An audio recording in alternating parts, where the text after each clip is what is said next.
Hello all. Central industrial security force அதாவது சிஎஸ்எஃப்ல இருந்து ஒரு ஜாப் நோட்டிஃபிகேஷன் போட்டிருக்காங்க. என்னன்னு பார்க்கலாம். இது வந்து ஒரு பெர்மனண்ட் ஜாப். என்ன மாதிரியான ஜாப்னா டிரைவர், அப்புறம் டிரைவர் பம்ப் ஆப்ரேட்டர் அப்படி சொல்லியிருக்காங்க.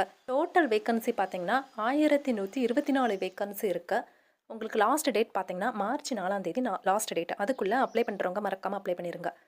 டிரைவர் போஸ்ட் எவ்வளோ இருக்குன்னா 845 வேக்கன்ட் இருக்கு. Driver pump operator, driver for fire service இதுக்கு வேகன்சி பார்த்தீங்கன்னா 279 வேகன்சி இருக்குது. நீங்கள் இதுக்கு ஆன்லைன் மூலமாக அப்ளை பண்ணணும். உங்களுக்கு இதுக்கு வந்து document verification, return examination, medical examination எல்லாமே இருக்கும். ஃபிசிக்கல் டெஸ்ட் கண்டிப்பாக உண்டு. இந்த ஜாப்க்கு நீங்கள் வந்து 21 வயசுலேருந்து 27 வயசு உள்ளவங்க கண்டிப்பாக அப்ளை பண்ணிக்கலாம். எஜுகேஷனல் குவாலிஃபிகேஷன் நீங்கள் 10th முடிச்சிருந்தாலும் இந்த ஜாப்க்கு அப்ளை பண்ணிக்கலாம். டிரைவிங் லைசன்ஸ் மஸ்ட்டாக இருக்குன்னு சொல்லியிருக்காங்க. ஃபிசிக்கல் டெஸ்ட்டுக்கு ஹைட் எல்லாமே கொடுத்துருக்காங்க, செக் பண்ணிக்கோங்க. ஸோ அவ்வளோதான் ஃப்ரெண்ட்ஸ்.